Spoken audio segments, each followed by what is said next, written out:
O vereador Moacir da Silva, do PMDB.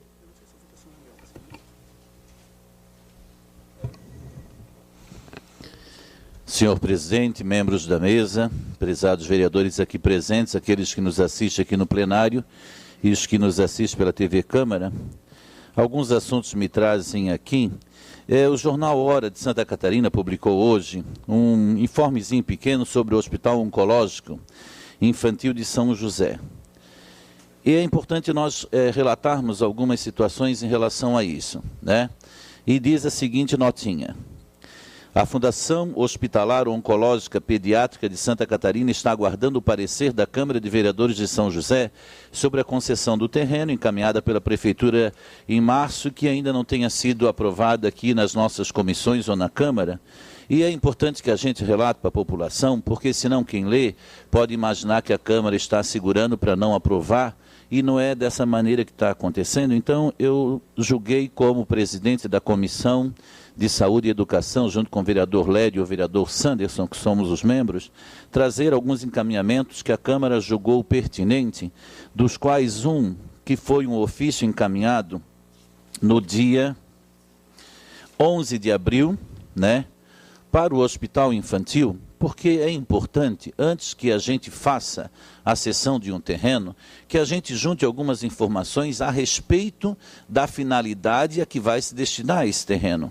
E o primeiro questionamento que aconteceu dentro da Comissão de Saúde e também de Justiça era qual é a demanda hoje no estado de Santa Catarina, né, de crianças diagnosticadas com câncer nos últimos dias, quantos são os casos em São José, quantos são os casos não encaminhados e não atendidos pelo Hospital Infantil, se há fila de espera para esse tratamento. Também a comissão solicitou que o Hospital Infantil, a sua direção, pudesse vir conversar conosco. Nós até entramos em contato, eles conversaram conosco bastante gentilmente, para que a gente pudesse falar dessa realidade do câncer com relação às crianças. É lógico que ninguém vai querer ser contra um hospital. Agora, há de se considerar que nós temos que tomar todos os cuidados com relação à cessão, porque a história recente de São José mostra que nós fizemos cessão de terras para alguns fins, que elas ficaram aquém daquilo que foi pretendido no projeto, a exemplo do que hoje acontece no terreno da Univale. Da mesma forma, a Comissão de Constituição e Justiça e da Educação mandou uma correspondência na mesma data para a Fundação aqui de São José, Oncológica, para que ela pudesse nos encaminhar a sua autorização, o seu contrato, o seu credenciamento, né, junto ao governo federal para a questão da complexidade pediátrica. Há uma responsabilidade legislativa com relação a isso, porque nós estamos falando na construção de uma obra física, vereador Lédio.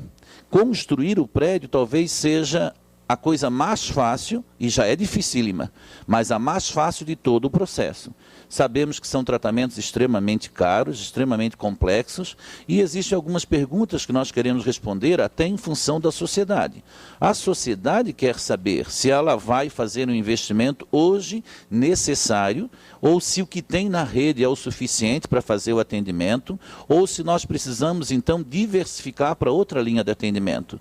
Conforme as respostas, né, até mesmo para instruir o processo, que são necessárias e importantes essas respostas. Por isso, nós sentimos, não só eu, toda a comissão e os vereadores, o próprio presidente nos solicitou que a gente trouxesse essas informações e desse um retorno bastante claro para dizer que não existe de maneira nenhuma nada emperrando na Câmara o avanço desse processo. Mas a magnitude é tamanha que seria uma irresponsabilidade simplesmente votar por votar sem que a gente tivesse a miúde todas as informações para passar para a população. Em último caso, quem vai pagar a manutenção desse hospital depois de funcionar, nós estamos falando de 5 andares, é a população catarinense e josefense. Então nós queremos juntar no processo todas as informações para que possa ser bem esclarecido. Um fato chamou a atenção sexta-feira, senhores vereadores. O Centro de Saúde da Fazenda está sendo reformado, eu acho que é com verbas da Defesa Civil por causa da enchente de 2010, deve ter afetado aquela área ali, então ele está sendo reformado, né? E aí foi colocado no bilhete para a população dizendo assim, de 20 de maio a 20 de maio e 23 de maio, por motivo de reforma do centro de saúde, os atendimentos serão no centro de saúde. Senhores, veio uma senhora aqui, no nosso gabinete, porque ela veio na Câmara. Eu disse, querida, não é na Câmara que a senhora tem que vir, porque o atendimento aqui na Câmara não tem atendimento de saúde. Eu vou até dizer o nome, ela não proibiu, eu não conheço a senhora, Erondina Cristina Gregório, de 67 anos, ela estava perto de um colapso, né? Porque ela veio, foi dito que era para vir no posto de saúde da sede, ela veio no posto de saúde da sede, vereadores, e não tinha ninguém para atendê-la. E aí ela não sabia mais o que fazer, e aí uma comerciante da fazenda, que já tinha levado na fazenda, trouxe aqui, disse, olha, eu não sei mais o que eu vou fazer.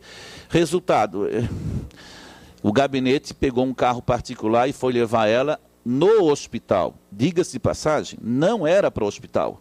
Esse tipo de cliente não deve ir para o hospital. Por isso que as críticas chegam que o hospital não atende.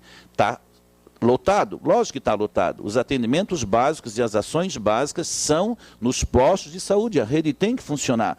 E não funcionou, e eu acho que é importante que a gente dê. Ora, se coloca o bilhete lá na fazenda do Max da reforma, isso é completamente...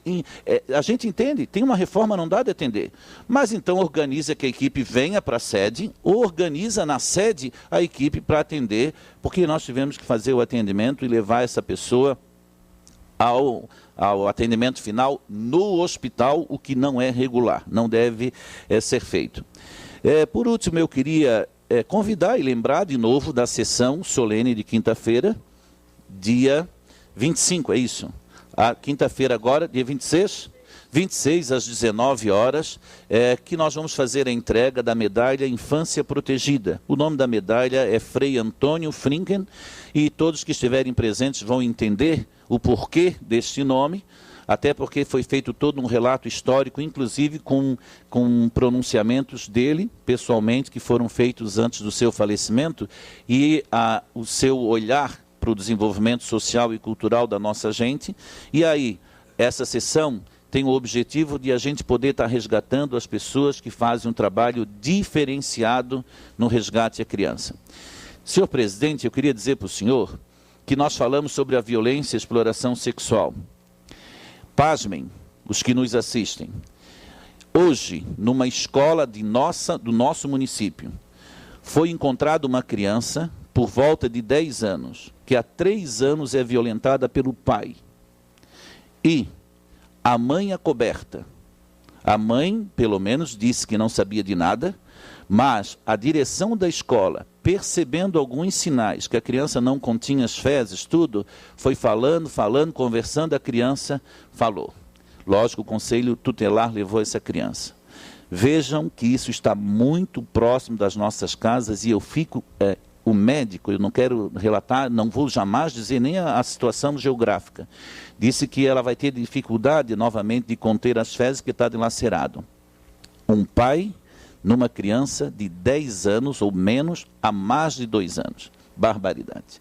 Então, vai de novo alerta, vamos ficar aí alertas, as coisas acontecem muitas vezes, muito próximos da gente, e a gente não se toca. Tem alguns indicadores nas crianças, tem alguns indicadores que mudam o seu comportamento, o seu jeito de ser, o seu estado espiritual, a tristeza, a angústia, solidão, afastamento, que eu clamo o pessoal das escolas que observem, onde a gente menos espera, acontece uma brutalidade desse tamanho, e eu não sei com que ações nós vamos conseguir corrigir a cabeça de uma criança dessa daí.